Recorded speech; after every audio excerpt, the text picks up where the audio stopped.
give you everything we are.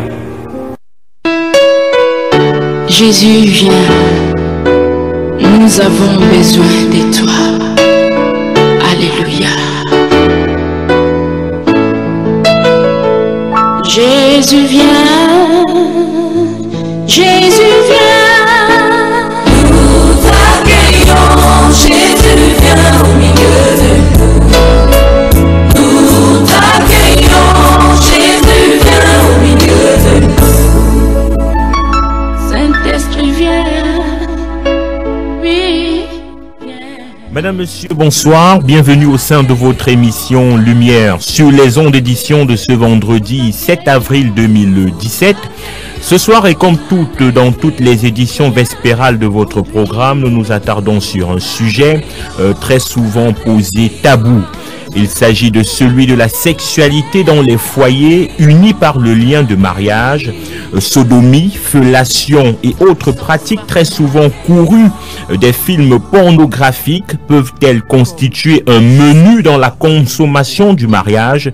C'est la grande interrogation de ce soir et tentative de réponse dans cette édition de Lumière sur les ondes. Le thème à vous proposer, mesdames et messieurs, pratique des relations sexuelles dans le mariage, quelles en sont les limites? Quelles en sont les limites dans la pratique et la consommation des relations sexuelles dans le mariage? C'est le thème qui est mis au devant des feux de projecteurs de ce soir. Cette émission est mise en onde par Raoul Patrick qui en assure également la réalisation. À ce micro de présentation, je suis Franck Stéphane Meuvois. Nous allons prendre une musique de mise en condition avant la présentation du panel. Il s'appelle Aimé Canou et il chante Le Premier Jour. Bonsoir et bienvenue.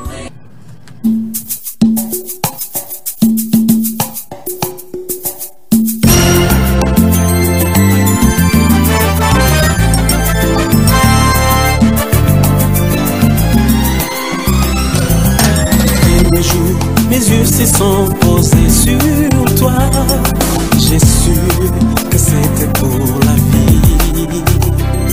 Ton sourire a réveillé la vie en moi et mon cœur brûle de te dire je t'aime depuis toutes ces années, malgré des luttes et des tourments, les bons et les mauvais moments. Le temps nous a appris à nous donner, à s'oublier, à partager. Et si j'ai pu persister, c'est parce que tu étais à mes côtés.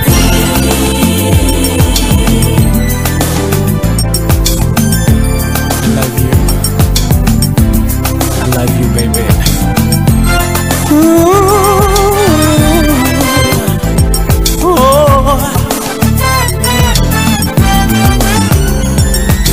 Car tu ne perdras jamais ta beauté.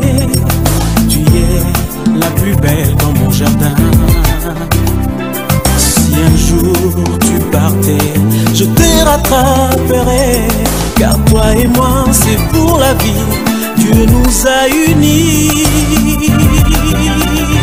Je t'aime depuis toutes ces années, malgré des luttes et des tourments, les bons et les mauvais moments. Le temps nous a appris à nous donner, à s'oublier, à partager. Et si j'ai pu persister, c'est parce que tu étais à mes côtés.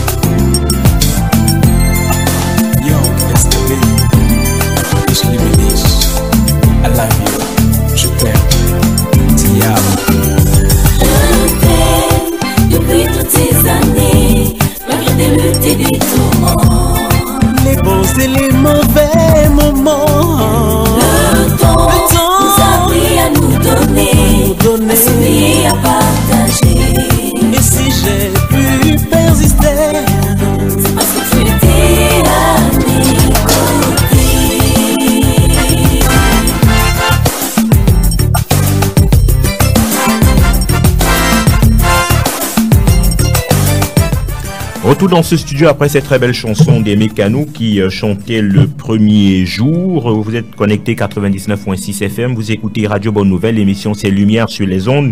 Et ce soir, le thème qui est mis au devant des feux de projecteur, pratique des relations sexuelles dans le mariage, quelles en sont les limites dans la consommation du mariage à travers les rapports sexuels. Quelle est la limite? Quelles en sont les limites? Dans mon propos liminaire, je citais quelques pratiques telles la fellation, telles la sodomie et d'autres pratiques qui sont souvent très courues dans des films pornographiques. Est-ce que ces différentes pratiques peuvent faire le menu du jour dans la consommation du mariage?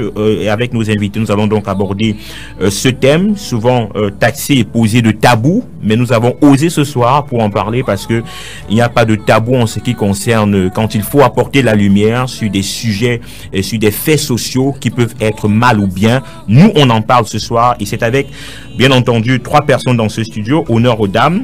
Je vais me tourner vers Chimène Gou. Chimène Gou, bonsoir et bienvenue. Bonsoir Franck et bonsoir à tous les auditeurs de la Radio Bonne Nouvelle. On parle de pratiques dans le mariage, on rappelle que vous êtes marié et on profite pour dire bonsoir à Monsieur Ngou, certainement qui nous écoute ce soir.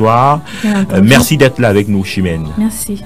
À côté de Chimène, j'ai le pasteur Kamté, qu'on ne présente certainement plus, un vieux de la vieille, en ce qui concerne les apparitions dans le studio de Radio Bonne Nouvelle et dans cette émission, même Lumière sur les ondes. Pasteur, ça nous fait plaisir de vous avoir ce soir. Bonsoir. Moi aussi, bonsoir. Bonsoir mon frère et bonsoir à tous les auditeurs de la Radio Bonne Nouvelle. Le pasteur qui est aussi marié. Oui, bien sûr. Donc, on a vraiment essayé de convoquer sur ce studio, dans ce studio, des personnes qui ont une certaine expérience du mariage et qui vont donc partager cette expérience de manière personnelle, premièrement, et aussi à la lumière des Saintes Écritures. Le troisième invité qui est avec nous, Élie Bertrand Tchabda. Bonsoir, ça fait un bout qu'on ne vous a pas vu dans ce studio. Qu'est-ce qui meublait vos différentes occupations? La chose de Dieu, nous devons aller à tout vent lorsque le Seigneur nous pousse à aller à une direction bien déterminée. Aujourd'hui, sa direction a poussé dans ce studio. Ok, et vous êtes là? Absolument. Pour parler de mariage, je vais profiter pour dire bonsoir à Grace Tchabda, l'épouse d'Élie Bertrand Tchabda. Vous faites qu'est-ce que ça veut dire? En fait, c'est l'eau, j'aime souvent l'appeler l'eau glacée de mon cœur. L'eau glacée. Ouais. Peut-être à la fin de l'émission, je ferai un tour de table pour que chacun nous dise comment il appelle sa moitié à la maison. Mais nous sommes là ce soir, on parle de pratique des relations sexuelles dans le mariage, quelles en sont les limites. D'entrée de jeu, que vous inspire ce thème, Élie Bertrand Tchabda? En fait, ce thème-là vient ajouter de l'eau au moulin de plusieurs autres personnes parce que sur les réseaux sociaux, des sujets ont pignon sur eux et l'un des sujets principaux c'est ce thème dont nous développons ce soir. En fait, et ça pose justement la problématique même de notre relation avec le Seigneur, comme on va voir tout à l'heure, la pensée que nous avons au-dedans de nous, ce qui nous inspire et si nous admettons directement que la parole du Seigneur gouverne sur nous. Donc en fait, le thème de l'émission est bien posé aujourd'hui pour aider les uns et les autres. Parce qu'il ne faut pas oublier que ce n'est pas tous les chrétiens qui sont mariés avec des gens qui sont chrétiens qui peuvent comprendre la nécessité d'obéir à Dieu. Donc il croit que dans l'émission, on va discerner ces cas-là. Ok, merci. Chimène Foucault, vous êtes la seule dame dans ce studio et je vais peut-être vous poser l'une des premières questions. À quoi renvoie un acte sexuel dans le mariage, un acte sexuel qui est pratiqué entre un homme et une femme dans le lien du mariage, à quoi renvoie-t-il? Tout simplement, je vais dire que c'est un moment intime entre le mari et la femme. Donc un moment de partage, de profonde comment je vais dire, communion. De profonde communion, oui. Et c'est vrai, la Bible dit, quand on se marie, on devient une seule chair. Dans ce moment, c'est vraiment physique, ça se ressent. Oui. Donc, voilà. Ok, Pasteur Kamté, vous voulez ajouter quelque chose par rapport à ce qu'on pourrait entrevoir dans la pratique du rapport sexuel entre un homme et une femme qui sont légalement et légitimement mariés? Oui, je veux dire qu'en réalité, ce que nous avons aujourd'hui comme mariage, et les rapports que l'homme a envers sa femme n'est pas fondamentalement ce que Dieu avait voulu dès le départ. C'est un peu le péché que l'acte sexuel est devenu un plaisir. Oui. Quand Dieu crée l'homme et la femme, il voulait que les deux puissent procréer. Mais en réalité, c'était pas pour que ça devienne un plaisir tel que nous le vivons aujourd'hui. Voilà, donc dans tous les jours, je dis d'abord ceci. Puis, Oui, et moi je vais vous relancer puisque je suis là pour ça. Est-ce à dire qu'on pouvait procréer sans en avoir le plaisir? Je sais pas, je m'interroge parce que d'après votre propos liminaire, si Dieu voulait essentiellement que l'homme puisse procréer, est-ce que c'était une procréation sans plaisir, ou alors comme on dit au quartier, une procréation sans goût, Pasteur Kamté? Oui, je dirais que vous convenez avec moi que le genre humain est la seule créature qui peut aller avec une femme à tout moment. Les animaux vont pendant la saison des amours quand la femelle est en chaleur pour une portée. Mais l'homme peut aller avec une femme tout le temps. Oui. C'est parce que le péché est entré. En réalité, c'était pas pour que ce soit un plaisir. Aujourd'hui, le monde se meurt à cause du sexe.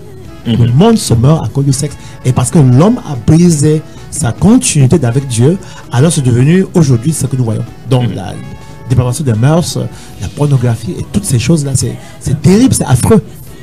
Très pertinent quand même l'analyse froide que le pasteur Kamté fait dès les premières questions qui sont posées quand il parle par exemple du cycle de reproduction chez les animaux et chez la femme, et on voit clairement que effectivement il y a une certaine distanciation. Élie Bertrand Tchabda. Absolument, mais il faut aussi admettre que malgré que ce soit pour le cadre de plaisir maintenant, dans le livre d'Ecclésiaste au chapitre 9, le verset 9, 8 et 9, la Bible déclare que pour les jours de vanité de l'homme sur la terre, pour les suites de son fatigue, la femme est comme son bureau où il se repose.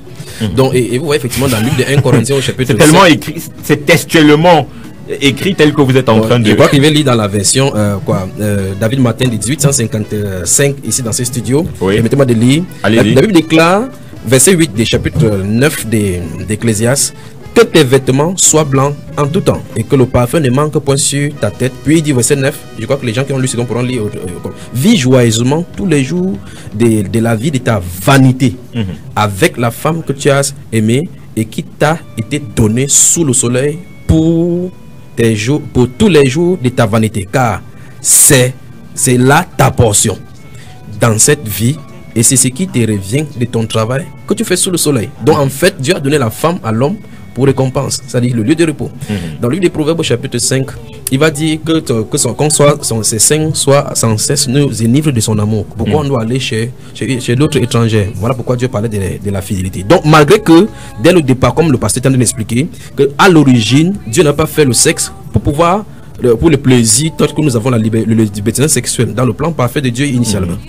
Dans la seconde partie de son plan, ou mieux la partie permissive, il a régularisé la chose. C'est là où nous nous trouvons maintenant. Par exemple, dans 1 Corinthiens chapitre 7, l'apôtre Paul va parler aux chrétiens de ne pas se priver l'un et l'autre. Vous voyez, effectivement, quand il dit ne pas se priver l'un et l'autre, ça suppose que ce n'est pas conditionné seulement au moment des actes pour pouvoir procréer. Il dit pour un temps, pour vaquer à la prière. Je crois que dans l'une des questionnaires, vous avez posé la question à quel moment on peut freiner par rapport au rapport sexuel. Et là, maintenant, j'emboîte le pas. On voit effectivement que Dieu a donné effectivement le rapport sexuel parce que c'est le moment, comme vous avez dit tout à l'heure, les deux deviennent une sécheresse. C'est le moment par excellence où il y a l'échange. Je crois, si le Seigneur le permet, il va parler de la magie sexuelle ici que les satanistes utilisent dans la région orientale.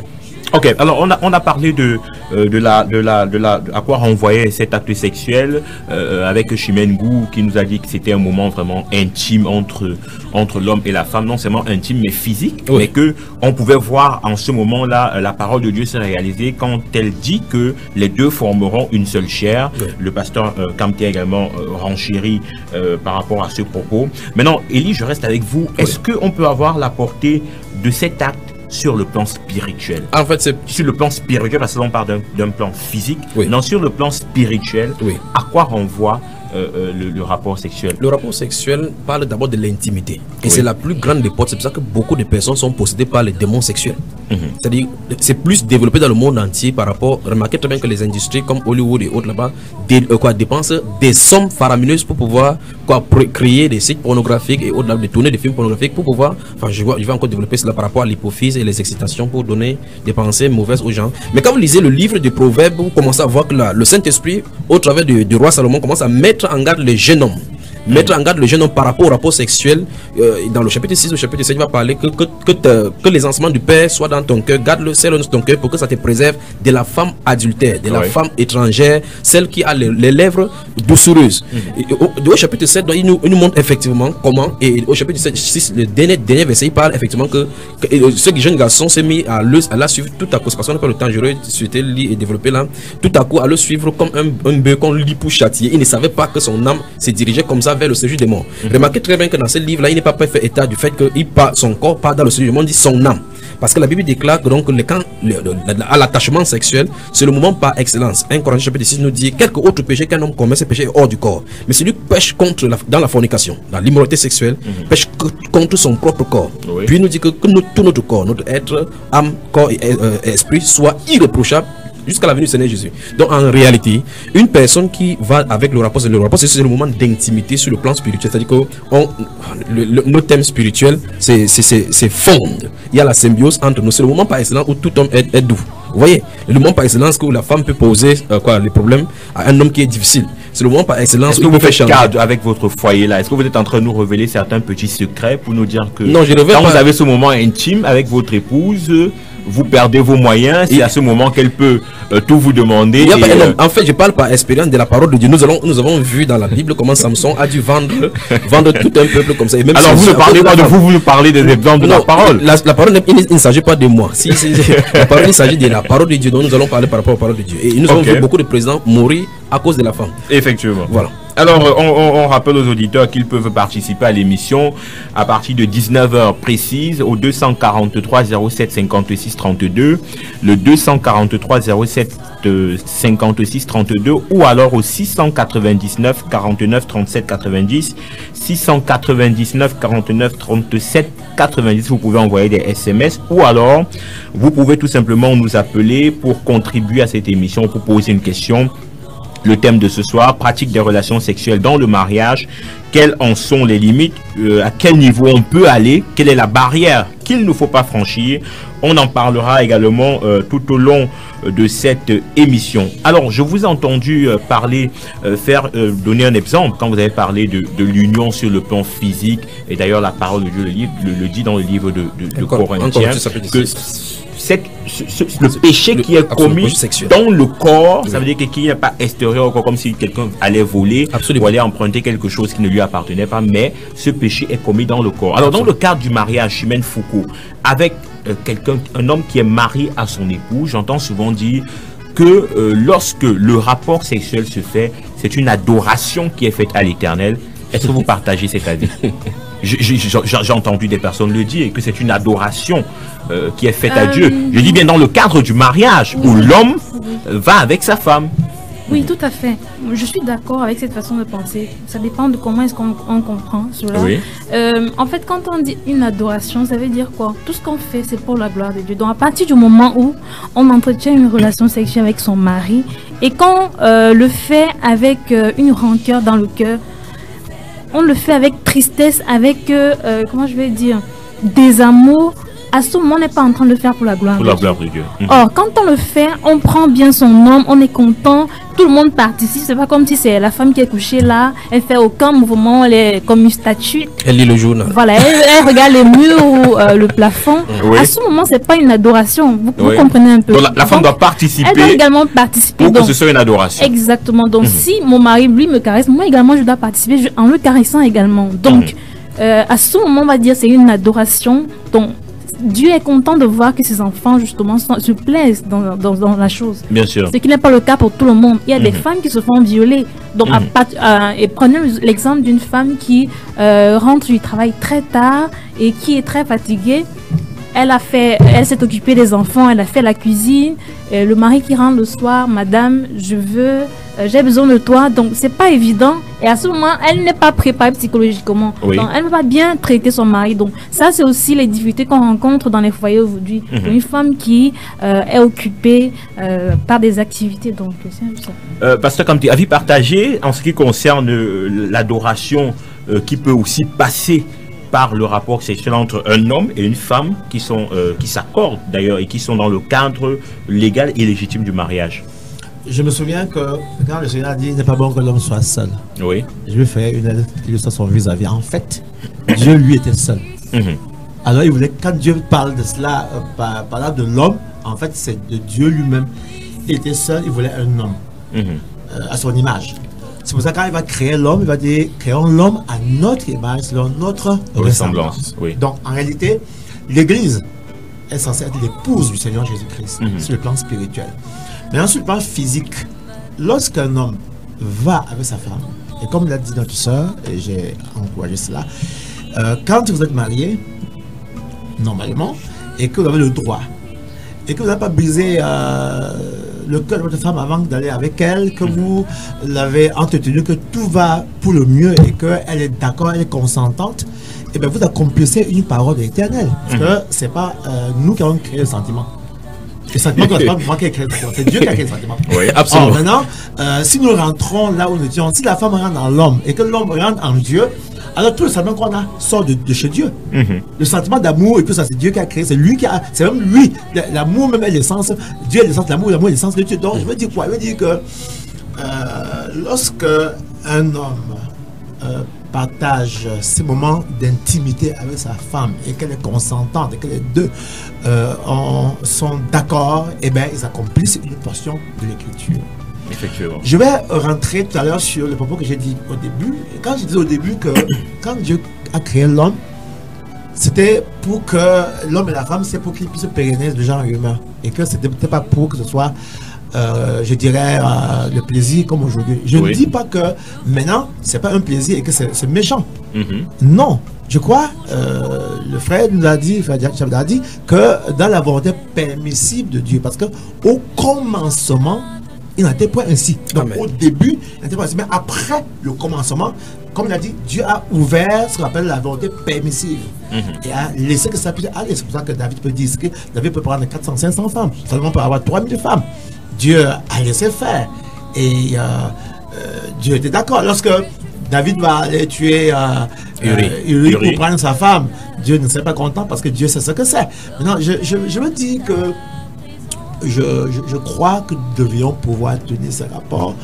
Et non seulement, je ne suis pas un sexologue, je ne suis pas un technicien en la matière, mais après avoir fait pour quelques recherches, nous avons des écrits partout sur Internet qui nous font savoir que tenir le rapport a des potentialités thérapeutiques. J'ai lu là quelqu'un qui ça soigne environ 22 maladies. La folie, la fatigue, le stress et toutes ces choses-là.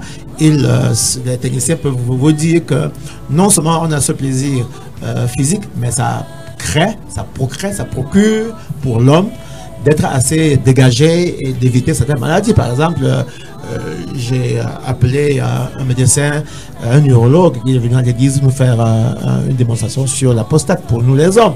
Et il a dit qu'il ne fallait pas que l'homme reste longtemps sans tenir des rapports parce que le sperme que nous accumulons sécrète une substance qui va attaquer la prostate. Donc il faut le dégager au moins 4 à 5 fois si mes souvenirs sont exacts par semaine. Okay. Non, mais ça c'est pour quelqu'un qui a déjà eu à avoir dès le départ les activités sexuelles, parce qu'il y a des cas dans la Bible, ceux qui ont vécu comme ça, comme Jean-Baptiste, sans avoir des femmes, et ils n'en ont pas eu des prostates et autres. Oui, et puis même moi également je voulais rebondir sur ce propos parce que tel que c'est dit, pour quelqu'un qui n'est pas marié, est-ce que ce n'est pas l'envoyer à tout vent vers la fornication? Voilà. Je m'interroge. Mais là n'est pas le sujet. Élie Bertrand Tchabda, puisqu'on est ici pour parler effectivement de sexualité, des rapports sexuels, c'est vrai qu'on n'a pas encore mis le doigt où ça fait mal, on est encore dans les préliminaires. Est-ce qu'il y a une fréquence indiquée de rapport sexuel entre un homme et une femme? Je prends par exemple en une semaine. Est-ce que les Saintes Écritures encadrent cela pour dire que non, c'est 2 fois, c'est 3 fois, c'est 1 fois?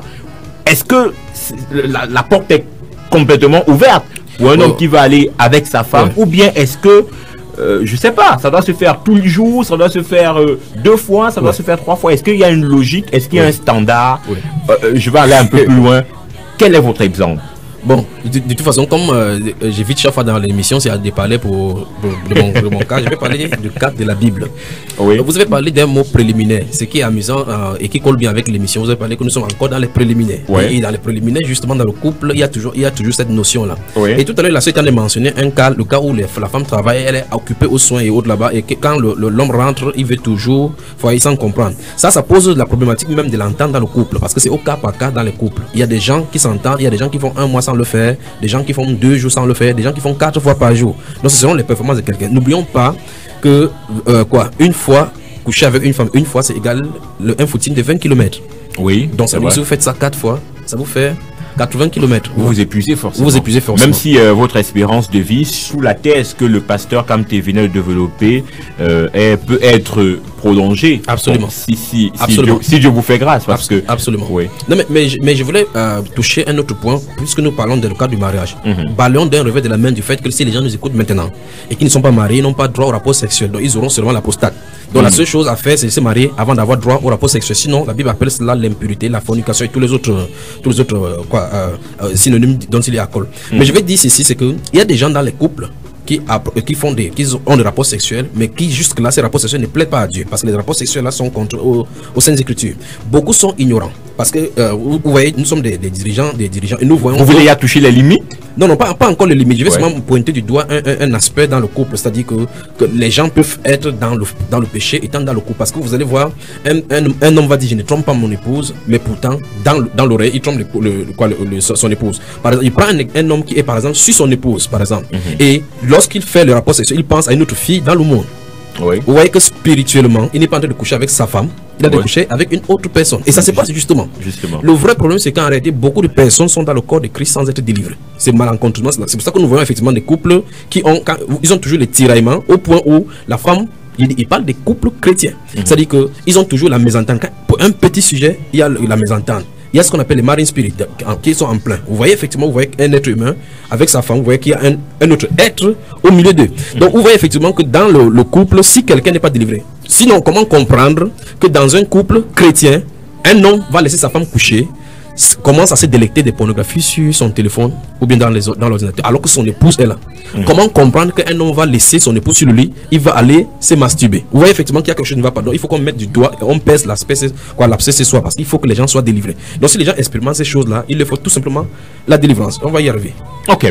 Alors vous n'avez pas encore répondu à ma question. Oui. Vous avez fait vraiment tout un cours sur l'acte sexuel, ainsi de suite. Mais en ce qui concerne je vais dire la fréquence. Oui. Est-ce que vous avez... Non, j'ai répondu ici que c'est au cas par cas. Parce que partagez-vous prenons un exemple. Prenons un exemple simple. Oui. Vous allez voir effectivement que dans les coins comme Pretoria, Soweto et autres là-bas, où les gens n'ont pas de travail, ils sont constamment ensemble. Vous voyez que les enfants sont nombreux. Et on dit que c'est le lit des pauvres qui est fertile parce qu'ils passent le temps ensemble. Quand il entre, il voit sa femme, il sort, il voit sa femme, donc ils sont le temps ensemble. Mais les travailleurs n'ont pas ce temps-là, ils font les choses avec des projets. Et ceux qui vaquent aux occupations et puis à la prière auront la vie disciplinée. Donc il s'agit de la discipline de notre vie. L'apôtre Paul nous dit dans 1 Corinthiens au chapitre 7, à partir du verset 4, il nous dit ne vous privez point l'un et l'autre. C'est le bien commun accord. Voilà. C'est pour ça que l'une des choses, c'est il faut aussi appeler péché ce qui est péché. Si une femme se soustrait de son mari, c'est un péché. Si un homme se soustrait de son mari, c'est un péché. Un homme se soustrait de sa femme. De sa femme, parce que c'est uniquement le seul lieu de la Bible où Dieu a donné le droit à la femme de dominer sur son mari là. Parce que la Bible déclare effectivement là que le corps de l'homme ne lui appartient pas, c'est à sa femme. Oui. Donc quand il demande, il doit donner. Même chose avec la femme. Donc tout ceci parle de l'entente et de la communion avec le Seigneur. S'il y a la communion avec le Seigneur, ils n'auront pas de problème dans ce domaine-là. Alors si je vous ai bien compris, si on est tous d'accord, on peut le faire tous les jours de lundi à dimanche. On est tous d'accord et qu'on en a les compétences. Si votre corps est électrifié, il faut allumer. Ok. Alors Chimène Foucault, la seule dame de ce plateau, on rappelle avant d'arriver à Chimène que vous pouvez participer à l'émission. Déjà, vous pouvez appeler au 243 07 56 32, le 243 07 56 32 ou alors au 699 49 37 90, 699 49 37 90. Vous pouvez également envoyer des SMS au 699 49 37 90. Vous participez à l'émission, on parle des pratiques des relations sexuelles dans le mariage et on voudrait savoir quelles en sont les limites. Chimène Foucault, ça se passe très bien dans votre couple. Quand je vous vois, je sens peut-être une femme épanouie. On comprend que ça se passe très bien. Si vous le dites, ok. Je suis pas là, je constate avec mes yeux, mais non, c'est à vous de nous dire le contraire, au détriment de Monsieur Ngou qui En nous fait, écoute peut-être. Par rapport à la fréquence, en couple, ce que je vais dire, c'est que ça dépend de chaque couple. Un peu comme le frère Eli Chab a dit tout à l'heure. Ça dépend parce que là, je lisais sur Internet, des recherches qui ont été faites en France démontraient que en moyenne, 13 fois par mois, il y a des actes sexuels entre les mariés par mois. Donc ça fait environ 4 fois par semaine. 4 fois par 4 semaine. fois par semaine. Ça, c'est pour ceux qui viennent de se marier. Oui. Parce qu'en fait, ils expliquent que plus le temps passe avec les occupations que chacun a, ça se réduit. Donc on passe de 4 fois à 2 fois par semaine.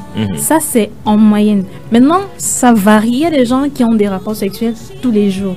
Maintenant, parlant de mon cas personnellement, je vais dire, vraiment, j'ai même pas envie d'en parler parce que je vais décourager beaucoup de personnes. Décourager beaucoup de personnes parce que non, en fait, c'est plutôt dans le sens où je suis encore en train de m'ajuster. Je sais que je ne fais pas mon devoir. Je suis encore en train de m'ajuster. Vous le confessiez alors? Oui, je le confesse. Non, je le confesse à Ça, c'est l'antenne. Ce l'auriculaire n'est de pas confession. normal. Ce Ouais. n'est pas normal parce que j'ai beaucoup d'activités. Ce n'est pas normal parce que j'ai les activités. Je ne m'occupe pas bien de mon mari. Donc, ce n'est pas normal. Je suis en train. Pauvre Monsieur Ngou qui nous écoute. Je suis en train de m'ajuster honnêtement. Elle fait son meilleur parce culpa que maintenant. Elle fait son mea culpa c'est vrai, c'est vrai parce que Ouais. c'est avant-hier que j'ai eu une révélation. Comment faire pour gérer ça? J'ai beau être occupée, mais Avant-hier et subitement aujourd'hui on en parle sur ce plateau. Oui, c'est vrai que vrai, le Seigneur c'est avant-hier. aurait vraiment tout c'est vrai, planifié. vraiment. Donc je me suis dit mais qu'est-ce que je fais? Donc j'ai réussi à réduire certaines choses que je faisais pour dire ok, je consacre au moins 1 heure tous les jours pour être prête uniquement pour lui tous les jours. Donc 2 heures par jour on va dire comme ça pour lui, ce que je ne faisais pas avant. Donc vous jouez souvent ensemble comme Rebecca et Isaac. Ok, je me tourne, merci pour la franchise Chimène Ngou. Je me tourne vers le pasteur Kamté pour vraiment entrer de plein pied dans le sujet. Pasteur Kamté, est-ce qu'il y aurait des limites dans la pratique, dans la consommation de l'acte sexuel entre un homme et une femme? Je vais aller palier par palier. Premier palier, on a une femme qui est en pleine menstruation. Est-ce que son mari a droit de connaître sa femme? Je veux dire, ça dépend de avec qui on a affaire. On a des gens qui ne travaillent pas, on a des gens qui travaillent, on a des chrétiens. Et je dirais que pour un chrétien, s'il doit passer son temps que dans son lit avec sa femme, il n'aura pas le temps pour prier. Pour un chômeur, c'est le temps, il n'a qu'à rester là avec sa femme. Pour quelqu'un qui bosse, il doit pouvoir aller travailler et il ne peut pas être tout le temps auprès de sa femme. Justement. Donc tout dépend du couple et même de la capacité du couple. Parce que si un homme il peut aller tous les jours avec sa femme, je n'ai pas de souci. Dès l'instant où sa femme est d'accord et qu'il en a le droit en tant que mari, je n'ai pas de souci. S'il veut aller 1 fois par semaine, 2 fois par semaine, si vous parlez de mon cas, je suis un homme de 60 ans. Quand j'étais plus jeune, j'y allais parfois tous les jours par semaine. Et vous avez le temps de prêcher, pasteur? Ben oui. Je suis pasteur depuis 40 ans. Amen. Ouais. Mais vous avez refusé de nous donner votre cas, mais vous réagissez. Voilà, maintenant, Élie Bertrand, quand le pasteur nous donne son cas. Moi, je vais revenir vers vous. Il faudrait que Grâce soit témoin qui nous écoute d'ailleurs, Voilà, soit témoin de cela. Voilà. Si vous mentez, elle va m'appeler pour me dire. J'ai 7 églises dans cette ville Oui. que j'ai créée. J'en ai une dizaine à travers le pays. J'ai une au Gabon, j'ai une en France. Ça ne vous a pas empêché de Donc, connaître votre femme voilà, tous les jours quand vous étiez un peu plus jeune. Maintenant, je ne trouve pas en ça une fatalité. Maintenant, vous savez, il y en a qui veulent aller avec sa femme et faire 2-3 heures. Non, on n'a pas besoin de faire autant de temps. On n'a pas besoin, tout dépend. Pour l'épuiser comme les Voilà, oranges. voilà, on n'a pas besoin. C'est pas un travail. Ouais. Et puis, quand on est un enfant de Dieu, rempli du Saint-Esprit, on a pu porter à autre chose qu'à ça. Voilà. Voilà. Donc, j'ai presque 40 ans de mariage. Je n'irai pas comme le jeune Chabda. Et encore que ça fait accélérer le rythme cardiaque. Non, ouais, il faut faire attention. De temps en temps, le cœur est bas fort. Ah oui. Il faut faire attention. Même pour sa propre santé, il faut faire attention. Justement. Absolument. Même si vous étiez viril, ne pas comment, vous savez que vous avez 62 ans. Vous savez que vous pouvez faire un arrêt cardiaque. Pourquoi se sacrifier, mourir pour... Moi, j'ai du travail à faire pour l'œuvre du Seigneur. Donc, maintenant, est-ce que un homme qui voudrait aller à sa femme quand elle voit ses menstrues, moi je dis que c'est sale. Même Absolument. la Bible interdit ça. enfin, on va dire que c'est l'Ancien Testament. Dans le Nouveau Testament, on n'en parle pas, mais l'Ancien Testament disait qu'elle était impure. Elle ne pouvait même pas dormir à côté de toi. Dans l'Ancien Testament, quand elle voit ses menstrues, elle devait aller ailleurs. Je ne dirais pas ça. Absolument. Bon, non, je trouve que c'est sale. Et puis, on n'oublie pas que les menstrues, c'est la saleté. Oui. Absolument. Tu vas aller te plonger dans la saleté. Tu veux. Pour quelqu'un qui est propre. Je sais que ça arrive, hein. Ça m'est déjà arrivé. Mais il faut dire. Ça m'est déjà arrivé pendant 40 ans de mariage. Je ne veux pas dire que c'est pas arrivé, c'est arrivé. Je sais que je pêche. Enfin, pécher. Bon, je sais que c'est pas bien, mais parfois, quand on n'y peut rien, on s'en va, mais on ne peut pas conseiller. Voilà. Oui, donc, ok. Alors, donc, voilà, c'est arrivé. Il n'y a que Elie qui n'est pas franc dans ce studio. Non, et on va l'y pousser. Parce qu'on a eu. S'il est marié depuis 10 ans, il me dit pas qu'il n'a pas fait. Ok. Dans ce domaine-là, pasteur, non. Ok. On a eu Chimène qui est passé au Mea Culpa. Le pasteur Kamté. Peut-être c'est à votre tour, Elie Bertrand. Vous savez, Elie Bertrand, bon, avant d'y arriver, est-ce que au-delà de l'aspect saleté, sur le plan spirituel, ça a une conséquence? Est-ce que réellement on pêche en le faisant? Ou tout simplement, c'est juste parce que bon, c'est sale et voilà? Non seulement la Bible parle de souiller. C'est le moment où la dentelle utérine se détruit et sort. Donc ça veut dire que c'est quoi? C'est la gamète, ça a attendu la fécondation et il n'y a pas eu lieu, ça sort. Mais là, la Bible interdit clairement que tu ne dois pas t'approcher à une femme pendant son période de menstruation. Quand la Bible dit tu ne dois pas t'approcher, c'est une interdiction. Donc ça devait régler le problème là. Maintenant, je vais parler de ces limites-là en continuant. Donc ça veut dire que là, nous citons un. Donc ça veut dire que les chrétiens, parce que les mondains ne sont pas tenus de le faire, parce qu'ils le font, et beaucoup de satanistes le font justement dans cette période-là, parce que j'aurais souhaité dire des choses ici là maintenant. Mais pour les chrétiens, puisque nous parlons dans un couple, pour les chrétiens, voilà l'une des interdictions. Donc ce n'est pas normal qu'un chrétien et une chrétienne vont ensemble lorsqu'il y a période menstruelle. Ça c'est un. De deux, Dieu a mis des choses. Dans 1 Corinthiens chapitre 12, verset 18 à 22, la Bible déclare que Dieu a mis chaque membre dans le corps comme il a voulu. Et donc la Bible nous enseigne que la main c'est pour prendre, toucher, ainsi de suite. Les yeux c'est pour regarder, on peut regarder avec le nez. Et par conséquent, les organes sexuels et de la femme et de l'homme sont faits pour. Donc, ça veut dire que pour l'homme est fait pour entrer chez la femme. Donc c'est inadmissible qu'il y ait la fellation au milieu chrétien, parce que la Bible appelle ça des actes contre nature. Bon, vous parlez déjà de fellation. On est encore au niveau fellation, la sodomie, la menstrue, le coït interrompu que les chrétiens, que beaucoup de personnes font là, lorsque ils ont tellement le désir d'aller vers leur femme, et puis c'est au moment des fécondations, ils ont peur d'avoir des enfants, ils font le coït interrompu. La Bible interdit ça dans le livre de Genèse au chapitre 38, à partir du verset 4. On voit le cas d'un garçon qui allait là-bas pour ne pas donner la procréation à l'enfant de son frère Onan, et la Bible utilise le terme, il se souillait à terre. Donc c'est ce qu'on appelle aujourd'hui le coït interrompu. C'est vrai que j'ai grâce Chab qui m'envoie un message. Donc c'est elle qui doit témoigner, parce que elle me dit effectivement que vous devez également passer aux aveux. J'ai le message qui vient d'arriver, comme les autres panélistes. Donc peut-être qu'il y a des choses que vous n'avez pas encore dit. Je crois que c'est l'intimité. Je peux tout simplement dire ce qu'elle fait. Après ces choses-là, elle dit seulement que Coco, tu suffis seulement pour moi. Donc ça devient un dit long. Ok, vous avez parlé de fellation, vous avez parlé de sodomie. Il y a des couples qui pratiquent cela. Vous n'êtes pas d'accord, selon que vous venez de nous le démontrer. Chimène Foucault, est-ce que c'est normal que de telles pratiques, si la Bible déclare que la femme doit être soumise à l'homme et qu'on a un homme qui voudrait, je vais le dire comme ça, sodomiser sa femme, est-ce que c'est normal? Est-ce que les femmes doivent se laisser aller sous le prétexte d'une soumission encadrée et établie par les Saintes Écritures? Comment une femme qui nous écoute présentement et qui subit cela dans le mariage devrait se comporter d'après vous, Chimène Foucault? Bonne question. Vous êtes une femme, c'est ça que je vous pose la question. Oui, c'est vrai que c'est une question très très sensible. Il faut y aller avec beaucoup de sagesse. Parce que la parole est vraie, la femme doit être soumise à son mari. Et tout à l'heure, frère Elie a rappelé encore cette parole dans la Bible qui dit que justement le corps de la femme appartient à l'homme inversement. Oui, justement. Maintenant, il y a certains hommes qui utilisent ce prétexte pour obliger leur femme à faire ce qu'ils veulent du corps de leur épouse. Et moi, en tant que femme, je n'accepterai pas ça. C'est vrai que ce n'est écrit nulle part en disant à la femme, elle doit divorcer parce que son mari lui a demandé de faire cela. Pour moi, en dehors du fait que mon mari soit infidèle, bon, ça c'est la seule hypothèse que la Bible donne. Mais même cela n'est pas écrit, mais pour moi, je dirais, on ne continuera plus. Parce que même si ce n'est pas clairement écrit, on a ce qu'on appelle le discernement. À un moment donné, il faut faire intervenir cela. Je pense que ce n'est pas normal.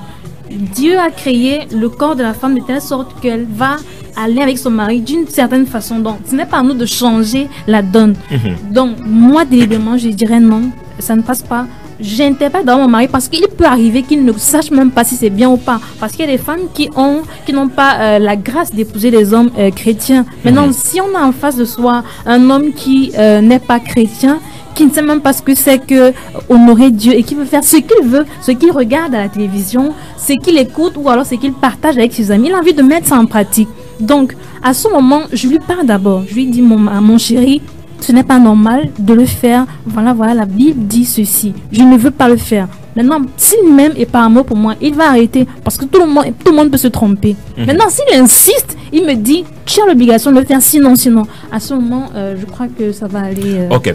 243 07 56 32, 243 07 56 32 ou le 699 49 37 90. Mesdames et messieurs, vous pouvez appeler, vous pouvez nous envoyer des messages 699 49 37 90 et 243 07 56 32. Pasteur Kamté, on a pris l'exemple de la femme pour qui le mari exige une pratique ou alors une telle position.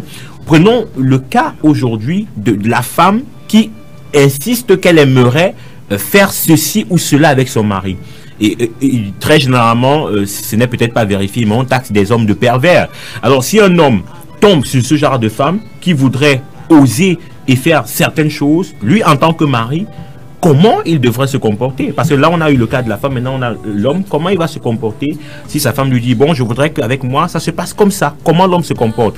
En moralisateur ou bien il se positionne comme quelqu'un qui veut satisfaire sa femme parce que ne le faisant pas, elle pourrait aller regarder dehors. Je parlerai du cas des chrétiens parce que je suis pasteur, j'en ai parlé à l'église. Moi, je dis à l'église qu'en réalité, un frère, une soeur ne peut pas se marier s'il n'a pas le Saint-Esprit, c'est pas né de nouveau. Si quelqu'un est né de nouveau, cette personne est d'accord que la Bible est la règle. Alors s'il veut que, si elle veut par exemple que son mari fasse certaines choses, il faudrait qu'elle prouve ça, que la Bible dit que elle doit pouvoir le faire.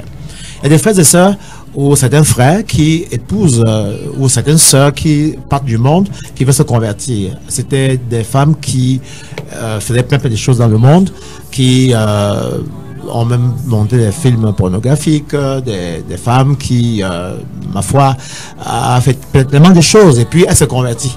Maintenant qu'elle se convertit vers l'église, elle pense qu'elle va épouser un frère. Elle pense qu'elle va faire avec ce frère-là comme elle faisait dans le monde. Parfois, elle ne sait pas que c'est mauvais. Il faut lui expliquer. Généralement, des sujets sensibles comme cela, il faut le faire dans des réunions de couple et des réunions de femmes ou des réunions des hommes mariés. Alors, on peut traiter ça. Moi, j'ai un serviteur de Dieu qui ne traitait pas ça de la chair. Quand tu posais la question, par exemple, le compte de naissance, c'était au bureau. Parce que nous avons des églises mixtes avec les enfants, et je ne peux pas dire devant les enfants. Voilà. Donc, maintenant, on dit à la radio, les enfants qui suivent ça à la maison, c'est dommage. Mais bon, il faut y arriver. Donc, je dis que non, il y a une certaine façon de faire des choses que Dieu a préparées, que Dieu a fait, et on ne peut pas commencer à changer des choses parce qu'on a un vice ou parce que on est... le pasteur l'a dit tout à l'heure qu'il faut d'abord passer ce genre de personnes à la prière de délivrance. Parce que ces personnes qui ont vécu, je suis d'accord, il y a des femmes ou des hommes qui ont le même wata. Et vous êtes arrivé votre femme, parfois il vient s'interposer, vous le voyez, l'autre voit, ben, il est là, vous le voyez. Si on ne vous dépossède pas de cet aspect-là, vous ne ferez pas un bon couple. Maintenant, ce genre de femme, il faut savoir s'il n'est pas possédé et demander une prière de délivrance pour elle. Alors quand elle sera délivrée, et quand elle sera née de nouveau, elle comprend qu'il y a des pratiques dont un chrétien ne peut pas avoir à faire. Alors si je vous comprends bien, vous en tant qu'homme, vous allez vous positionner en tant que moralisateur pour dire à votre femme, bien ce sûr, genre de pratique, la Bible interdit. Je ne peux pas le faire parce que étant devenu chrétien, alors, puisque nous sommes aujourd'hui chrétiens, on ne peut pas faire un certain nombre de choses, que ce soit sodomie, que ce soit fellation, les panélistes s'accordent. Oui, c'est pas bon à faire. C'est Ok. c'est clair, c'est contre C'est nature. clair. Ok, Contre alors, nature. Contre nature. on va un peu pousser dans le débat. On va parler cette fois-ci des positions. Position. Parce qu'effectivement, il y a un pasteur, je ne vais pas citer son nom, qui déclare d'ailleurs à haute et intelligible voix que la position qui agrée et qui adore, qui glorifie le Seigneur, c'est celle où l'homme est sur la femme. Oui. Et que si l'homme, dans une autre position, Oui. ne se retrouve pas étant sur sa femme, vraiment, le couple est en train de pécher. Oui. Quel est votre avis, Elie? Et il faut d'abord noter que cette position-là a un nom et c'est amusant. Le nom, c'est Oui. missionnaire. Le missionnaire, bien Je me demande entendu. bien si les missionnaires utilisent cette position-là sur les sœurs catholiques.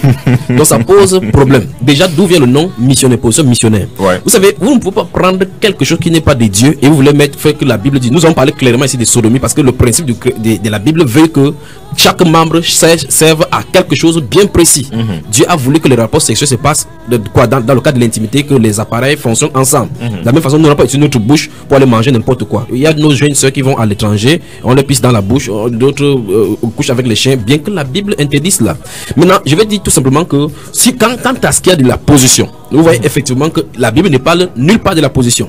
Maintenant, on peut regarder dans la Bible s'il y avait du temps là, dans le livre de Genèse, au chapitre 19, si vous regardez les 4 derniers versets, l'histoire de Lot justement, quand il va sortir avec ces jeunes filles qui vont, ces deux enfants, qui vont donner des vins à leur père et que le père va saouler. Vous remarquez très bien que là, ça ne peut pas être le père qui est au-dessus de la fille.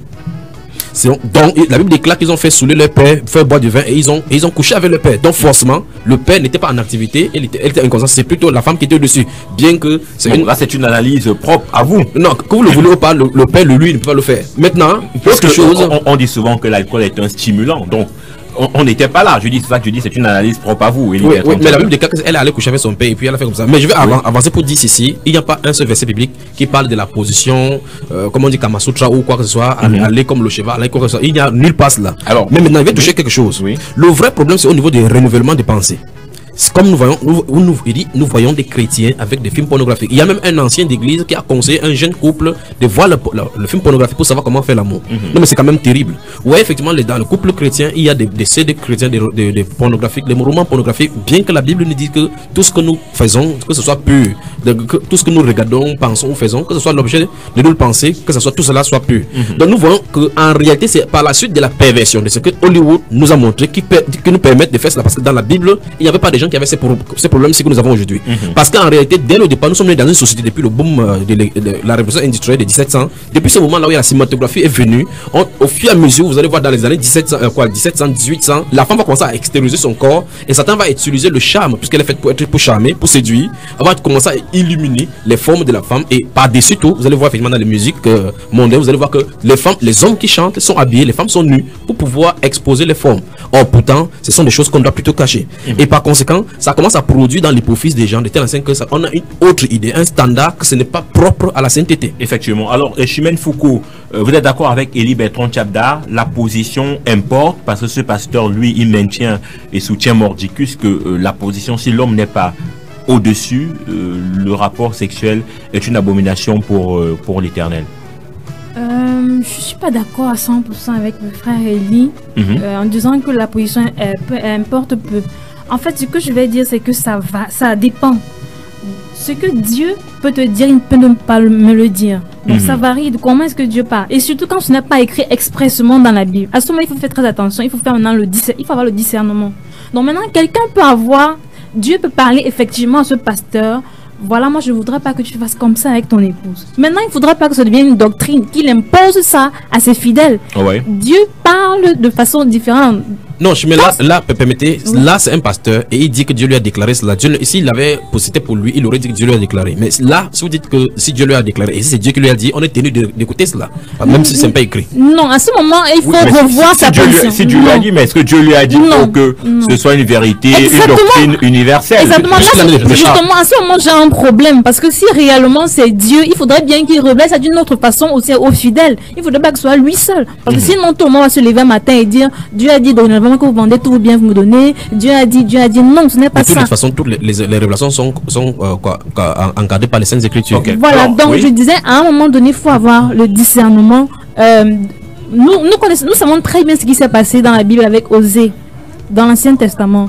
Lui qui va épouser une prostituée, certainement, c'était pas on devait dire, mais attends, prophète, comment tu peux aller épouser une prostituée? Ce n'est pas normal. Donc, à ce moment, Dieu lui a parlé, tu dois aller épouser cette femme. Pareil pour Moïse, qui lui, il allait prendre une femme éthiopienne, ce qui n'était pas normal, et qui a poussé sa soeur et son frère à murmurer. Voilà, à murmurer. Donc, je dis, ça dépend. Dans ce cas précis, ce n'est pas écrit expressément dans la Bible, ça va varier. Maintenant, si tu es convaincu, déjà la Bible le dit, tout ce qui est fruit, tout ce qui n'est pas le fruit d'une conviction est un péché. Oui. Donc, à ce moment, quand tu sais dans ton cœur, si Dieu t'a parlé, c'est un péché, et que tu le fais quand même, à ce moment c'est mauvais. Mais si Dieu ne t'a rien dit et consciemment tu te dis ce n'est pas un problème, la femme peut prendre le dessus, l'homme peut prendre le dessus, il n'y a pas de problème. Ok, merci Chimène Foucault. Pasteur, comme vous partagez cet avis, la position importe peu. Oui, pour moi la position importe peu, il suffit que le couple s'entende.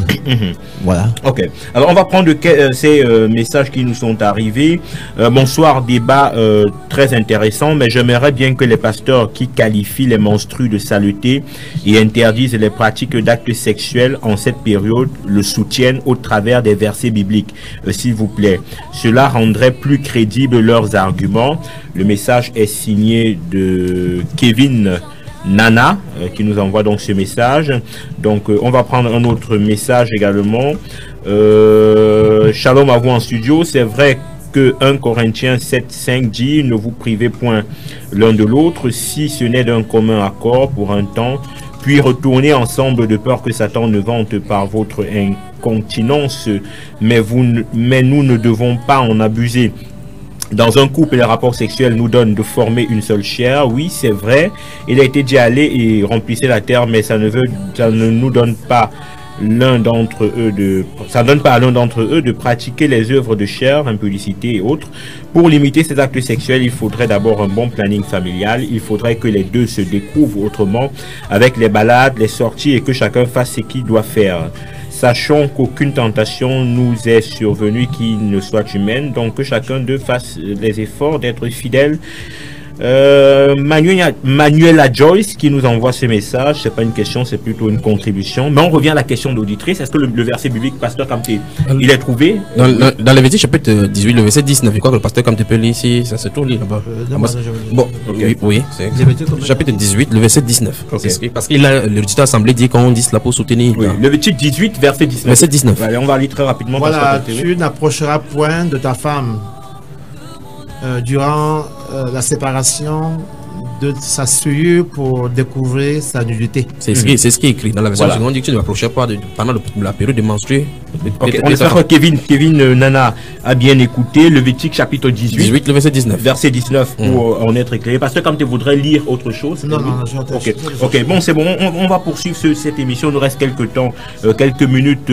On rappelle que vous pouvez rapidement appeler au 243 07 56 32 ou au 699 49 37 90 699 49 37 90. Chimène Ngou, que faut-il faire pour un homme pour qui sa femme ne lui accorde pas entière satisfaction et vice versa? Je ne parle pas ici des cas de possession, parce que le pasteur Kamté a parlé par exemple des femmes qui étaient possédées ou des hommes qui étaient animés par des esprits. Je dis sur un plan naturel. Il y a des femmes qui n'apportent pas satisfaction à leur mari. Il y a des maris qui n'apportent pas satisfaction à leur femme. Que faut-il faire à ce moment-là, Chimène Foucault? Je dirais qu'il faut d'abord que les deux discutent. Parce qu'il peut arriver qu'il y ait des problèmes dans le couple et à ce moment, ça a un impact justement pendant les rapports sexuels. Maintenant, s'il n'y a pas de problème, ok, maintenant il faut voir si le mari peut être stressé à cause du travail ou la femme. Jusque-là, s'il n'y a pas de problème, je crois que la solution c'est aller directement à l'hôpital. Maintenant, à l'hôpital, jusque-là, si on dit qu'il n'y a pas de problème et que le mari n'arrive toujours pas à satisfaire son épouse ou inversement, il faut encore faire recours à Dieu qui vient en dernier ressort. Et on va attendre tout simplement. Voilà ce que j'ai à dire. Ok. Élie Bertrand Chapela, mais je vais encadrer ma question. Je ne parle pas ici de faiblesse sexuelle. Oui. Je ne parle pas de faiblesse sexuelle. Je parle de satisfaction. La capacité. Ça veut dire que la femme ne prend pas son pied, comme on le dit, ou alors l'homme ne prend pas son pied pendant l'acte sexuel. Je ne parle pas de faiblesse sexuelle. Je ne parle pas de ça. Élie Bertrand Chapela, tentative de sans être sexologue, mais il y a des gens qui n'auront jamais des rapports sexuels satisfaits. Des cas des femmes. Si vous regardez en Afrique du Nord, Mali, Sénégal, il y a cette pratique-là que l'ONU est en train de combattre depuis l'excision. Oui. L'excision qui veut qu'on supprime l'ablation, c'est l'ablation du clitoris. Bien que la femme, dès le bas âge, oui. Oui, je crois qu'il y a cela un mois, des scientifiques ont découvert qu'on peut encore tirer une chair là-bas et faire l'opération de temps qu'elle puisse avoir l'excitation. Parce que vous avez une femme comme ça, par exemple, qui a été excisée. Quand vous allez toucher cette femme, vous allez toucher monter, descendre, elle sera là comme l'arbre de Goyavier. Ouais, effectivement, que vous ne pouvez pas la satisfaire. Mais quand est-ce qu'il y a de la performance au lit, il faut comprendre que la performance de quelqu'un n'est pas fonction des autres. Vous savez que chaque couple se suffit. Comme chaque gobelet a son couvercle. Merci. Alors, on termine avec le pasteur Kamté sur cette question de satisfaction. Vous, en tant que pasteur, vous avez un couple qui vient vous poser le problème. Qu'est-ce que vous leur prodiguez comme conseil? Moi, je pense qu'il faut qu'ils aillent voir leur pasteur. Oui. Et on peut donner des conseils. Maman a parlé et je suis d'accord avec elle. Si un homme blâme sa femme tout le long de la journée, le soir, il l'amène au lit, ça ne marchera pas. Justement. Vice versa. Donc, moi, je pense que si l'homme est insatisfait, il faut qu'il se contrôle. Parce que j'ai un cas. C'est un gars qui était malade. Lui, il peut tenir avec 5-6 femmes par jour. Mais là, c'est une maladie. Et il a fallu renvoyer sa femme encore de ça. Oui. Ils sont allés voir le pasteur. Quand on a étudié, on a vu qu'il était malade. C'était un hyper. Alors, si tu as une reine de sexe, tu as une ancienne prostituée qui tenait un rapport avec 10 femmes 10 ans par jour. Et qui se marie. Et veut que tu fasses la même chose. La même chose, tu ne pourras pas. Il faut qu'elle se calme, qu'elle se détende complètement. Qu'elle se calme et plie. D'où la nécessité de la transition entre le monde et le chrétien, du renouvellement de l'intelligence. C'est-à-dire nos valeurs et nos standards doivent changer. De nouveau. Chimène Foucault, merci infiniment. On est arrivé pratiquement au terme de cette émission. Merci d'avoir répondu présente à notre C'est moi qui vous remercie. Voilà, pasteur Kamté, merci. Merci à vous, merci à nos auditeurs. Voilà, Élie Bertrand Tchabda, merci. De façon spéciale, j'ai fait seulement un coucou à Grâce Tchabda ce soir. Alors, on rappelle aux auditeurs que le thème c'était pratique des relations sexuelles dans le mariage, quelles en sont les limites, et on a discuté tout au long de cette émission sur ce thème. Mesdames et messieurs, on se donne rendez-vous vendredi prochain pour une autre émission, tout en remerciant tous ceux qui ont participé. On pense à Nana Kevin, on pense à Manuela Joyce et à tous ceux également qui nous ont envoyé des SMS. Merci à vous. Rendez-vous vendredi prochain pour une autre émission. D'ici à là, portez-vous bien. Que le Seigneur vous bénisse. Bonsoir.